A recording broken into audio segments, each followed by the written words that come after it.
manager can make or break a seiyu's career. If seiyu are not close to them or treat them badly, they will for sure not put in the effort into finding them auditions or roles invitations. However, sometimes seiyu befriend their managers, and thus is born a synergetic relationship in which both parties grow. So how important is a seiyu's manager? Let's kick off this episode of Seiyu Lounge.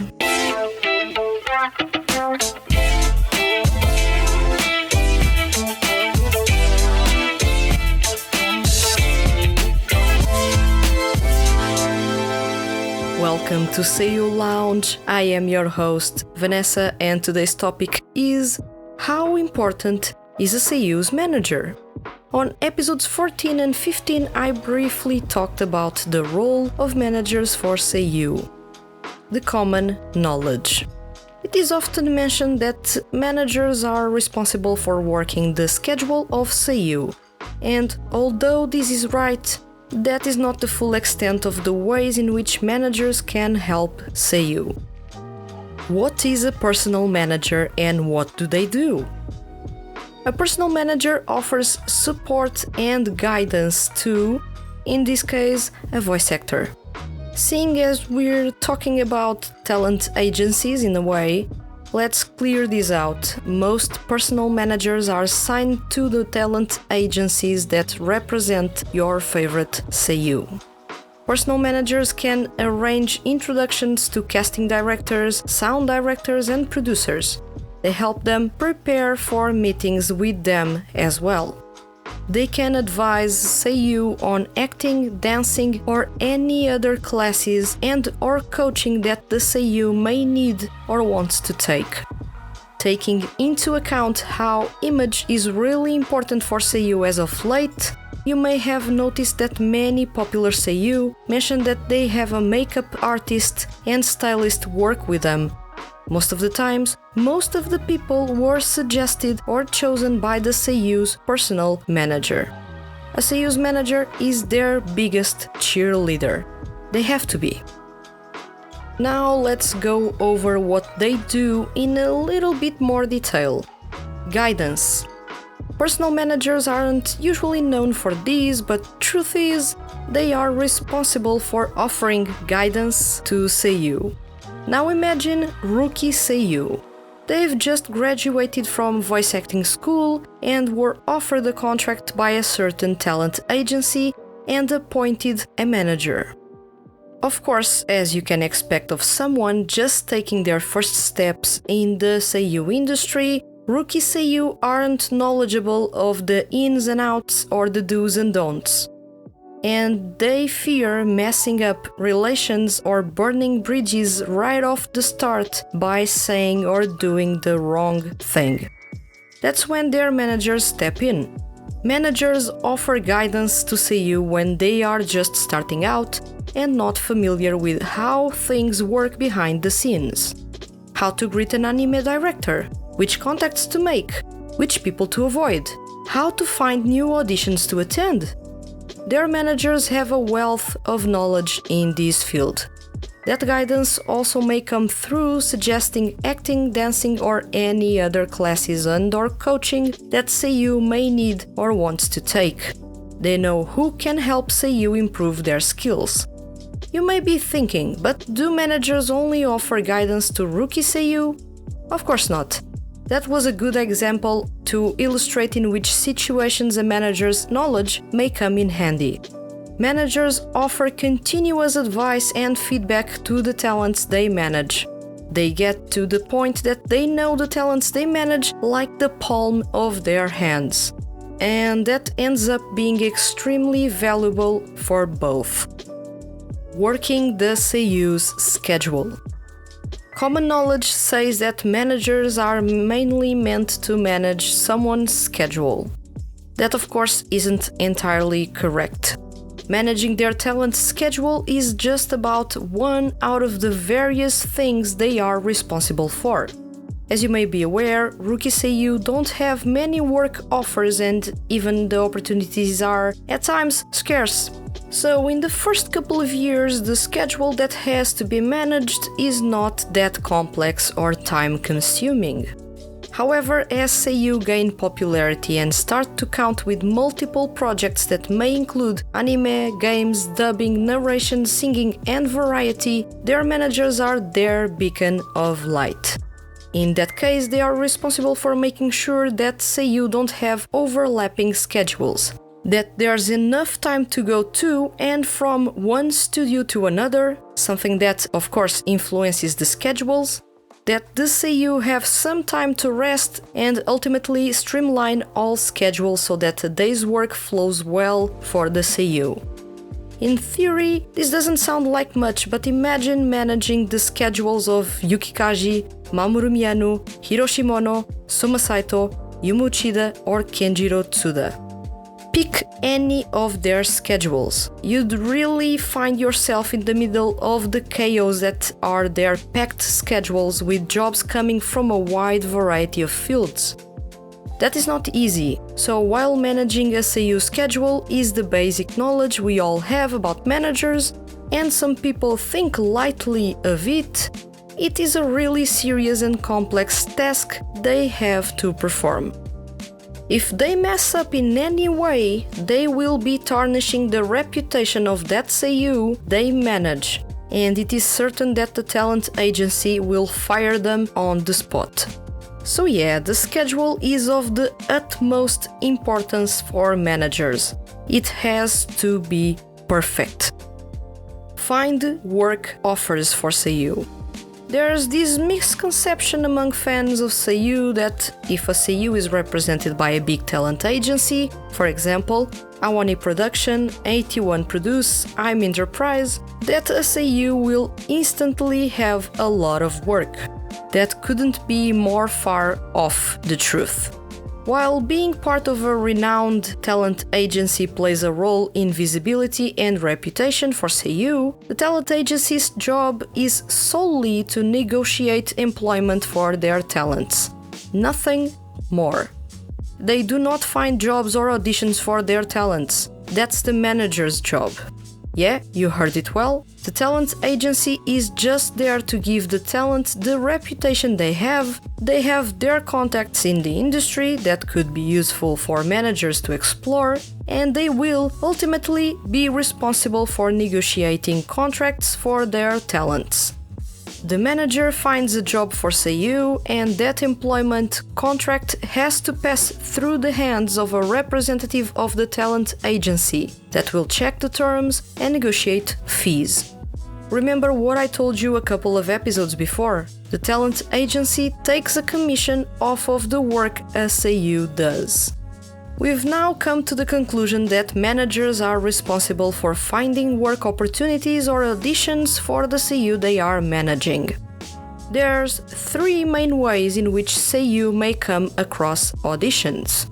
Details about the audition were shared with their talent agency and posted on a bulletin board or relayed to their manager, or the manager looked for open or soon-to-be-open auditions, or the manager requested anime directors for their talents to have a role in their projects.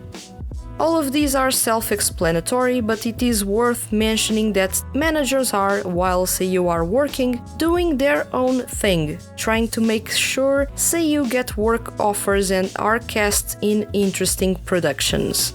Of course, it also needs to be said that, depending on the seiyuu, they may attend all auditions their managers inform them about.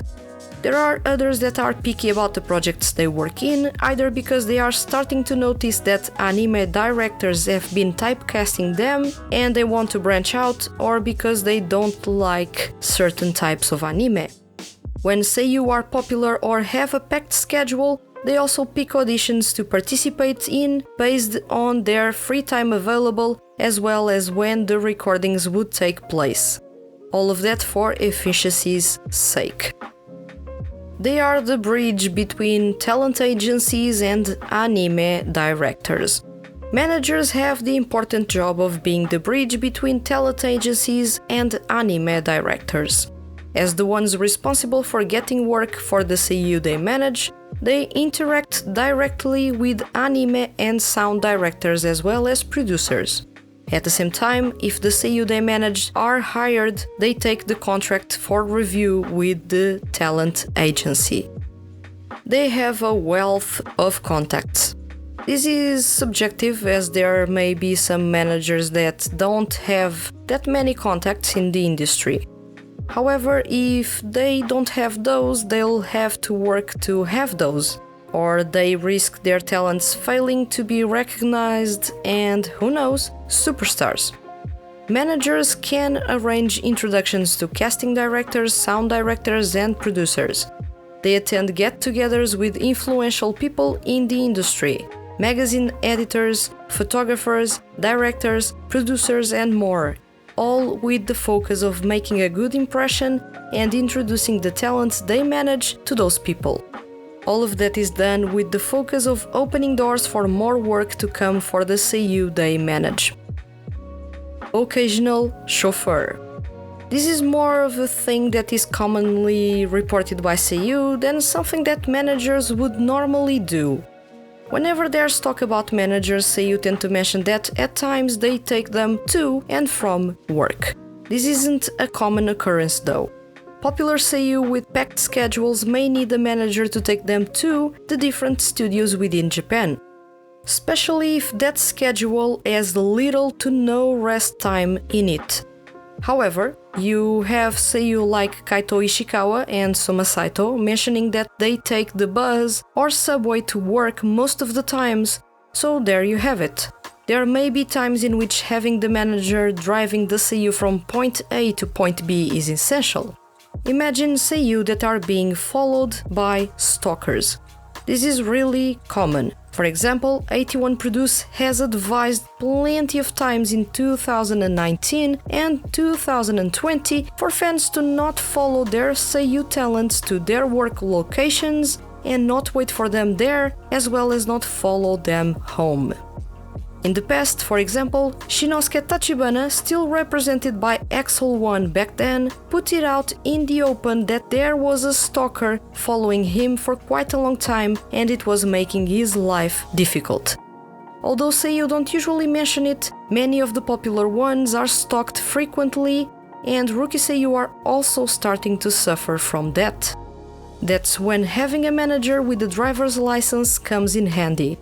By driving their talents to and from work, managers assure that the fans, many usually minors, don't have ways to follow them and arrest them.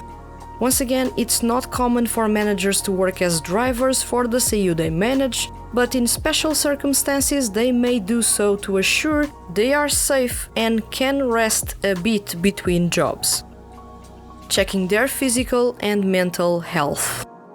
Aside from working the schedule, having contacts in the industry, looking for work for seiyuu, and being the occasional driver, managers can also be friends to seiyuu. Some will check how well is the mental and physical health of the seiyuu they are managing. Some even lend their shoulder and help them. Although not directly on Dameraji in 2020, Soma Saito mentioned that whenever he went outside, there was always black feathers falling on him. He said his manager panicked and asked him if he was sleeping well or if he had something else going on with himself. That right there is a manager checking the physical and mental health of the talent they are managing. This is only but one example, but I believe that you, if you listen to radio shows by different seiyuu, must have come across them mentioning something similar, even if their intention wasn't on highlighting mental health, as that is still a stigma in Japan. But for managers to get this close and personal with seiyuu, they must have a good relationship, something akin to or a genuine friendship. Most managers don't worry about mental health or burnout and simply pack their talents' schedules like there's no tomorrow. I still remember reading from Pesh Plus and Bizlog small articles written by seiyuu back in 2012-2013 mentioning how a day in their schedule was. And for example, Satoshi Hino mentioned that he used to sleep only 3 hours per day, or how Shinosuke Tachibana only slept 2 hours per day, while other seiyuu only slept inside of the manager's car while going from job to job. That may happen when managers care little about the mental and physical health of the talents they manage, or when seiyuu themselves are reckless, trying to fit in as many jobs in one day as possible. They can make or break a seiyuu's career. It is rumored in the industry that if a seiyuu is not on the same page as their manager, they will not get any work or will drastically have their flow of work reduced. The manager has power to help turn a seiyuu into a superstar, and at the same time being just another one in the sea of 10,000 professionals that this industry has registered. If a seiyuu treats their manager badly, or if they don't hit it off, at least having a good working relationship, a seiyuu's career can be severely crippled. A talented seiyuu that doesn't get along with their manager will appear less in anime, games and other activities. The manager will be actively working against the seiyuu given how bad their relationship is.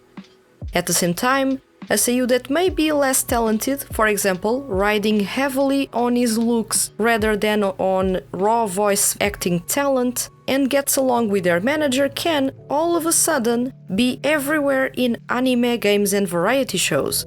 It goes to show that just being a good voice actor or even having their own personal connections in the industry is not enough to stand out and consistently get work. If you ever wondered why a certain seiyuu is everywhere when they are barely known or people only know them for their looks, this is what's most likely to have happened. That seiyuu's manager is not only on good terms with them, but is also working their butts off to make sure that the seiyuu is everywhere.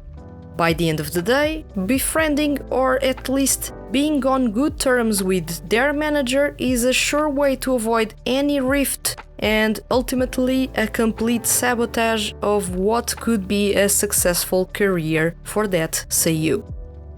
What's in it for seiyuu managers? Seiyuu managers are, like any talent manager, paid a commission by each work the seiyuu they manage completes.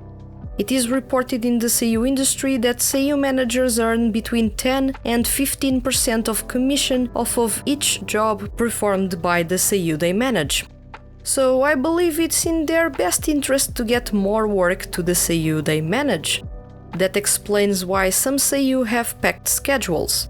And imagine if those managers are managing popular seiyuu. To some extent, I understand that managers that feel mistreated by seiyuu or are clashing with the seiyuu they manage would not want to get them more work. That would mean having to meet them, interact with them, deal with them. And until your contract is up, you don't want to terminate things and just have to put up with that toxic environment for as long as possible until the contract is up. What I don't understand is how managers would actively sabotage that seiyuu's career. Once again, we don't know how the seiyuu industry truly works on the inside. The bits of information we have were provided by seiyuu in books or articles they wrote, or the occasional candid moment during an event. Knowing how powerful a manager is, despite most people not believing that, perhaps the ones getting a bad reputation in the end would be the seiyuu themselves, even if it was obvious that the manager was boycotting them. But this last part is just speculation on my side, so take it with a grain of salt. To sum up this section, seiyuu should befriend their manager.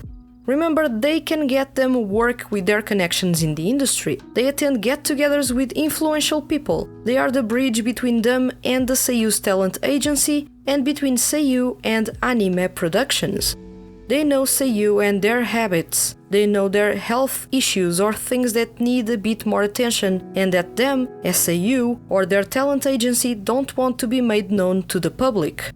They can be seiyuu's closest friends, and having a healthy relationship with them goes a long way. This is the kind of thing that Seiyu should aim for. A healthy relationship with their manager, and that manager is a good one. If they have that, then they are that Seiyu's right arm and both are set to dominate the industry. What is a good manager, and why aren't they all powerful? By default, a good manager is one that finds work for the talent they are managing. However, if that talent doesn't put their name out there and does work that warrants the attention of others that may want to hire their services, that's where managers can't help. Managers find jobs for Seiyu if Seiyu reject those, or if they accept them and don't perform well or have a personality issue. For example, a Seiyu that thinks people owe them the world. Then that's where a manager's limit can be found. Bringing work for a talent that is actively subpar in performance or has a bad track record or even a weird reputation makes it impossible for managers to actually leverage something about them to anime producers, mangakas, sound directors, and other important parties. Of course, I am not saying that this is the norm. Most Seiyu may have things to hide, a couple of skeletons here and there, but most issues are not known to the public. So it is safe to say that those in the industry may know of rumors or nothing at all. The relationship between Seiyu and managers goes both ways. Seiyu expect their managers to bring them work to make their name known. Managers expect Seiyu to deliver in each job they bring them and make a good name for themselves. When none of that works, you notice that although with some power, managers aren't all powerful. And there's things that they can't save no matter how talented, skilled, or well-connected they are. To sum it all up, personal managers are just one of the various people in the team behind the voice actor. They have their talent agencies, which are responsible for submitting actors for jobs and negotiating contracts. They have publicity representatives, the ones responsible for instructing an actor to behave or interact in certain ways in front of the media and/or fans, as well as for handling all things related to that voice actor's image. Of course, talent agencies offer most of those services in a bundle. For example, if you follow 81 Produce on social media, you know that from time to time they open their search for new personal managers for their talents. The same talent agency has their publicity representatives as well as legal team, although the voice actor can seek those outside of their control. Sometimes the managers are taught to also be publicity representatives, instructing or managing in a way how Seiyu interact with the public, essentially tailoring their image to meet a certain standard. Interestingly enough, even with such a big team behind them, being a Seiyu is a lone wolf job.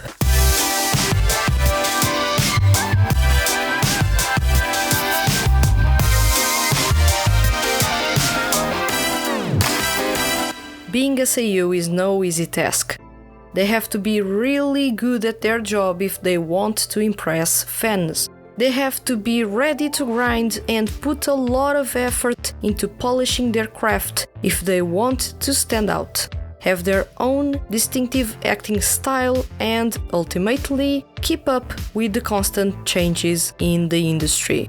So you need to impress anime directors, have contacts with them, or both, in order to have roles in popular anime series or even to get leading roles.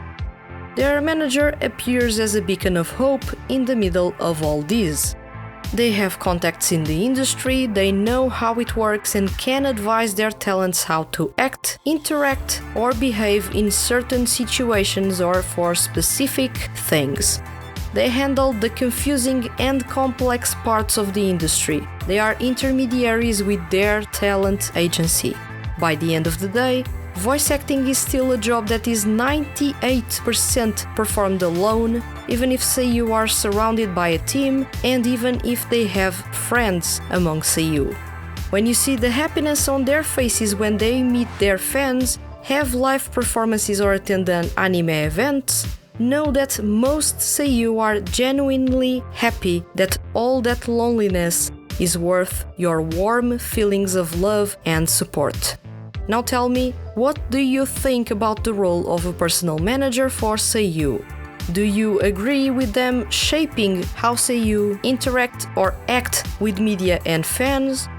Let me know in the comments below. And remember, leave your comments as complex or as simple as they may be, as you can be featured on upcoming episodes of Seiyu Lounge. If you enjoyed this episode and don't want to miss the Hand That Feeds HQ's weekly male Seiyu and music related content, hit the subscribe button. I'll return next week with another episode of Seiyu Lounge. Thank you for listening and see you guys around!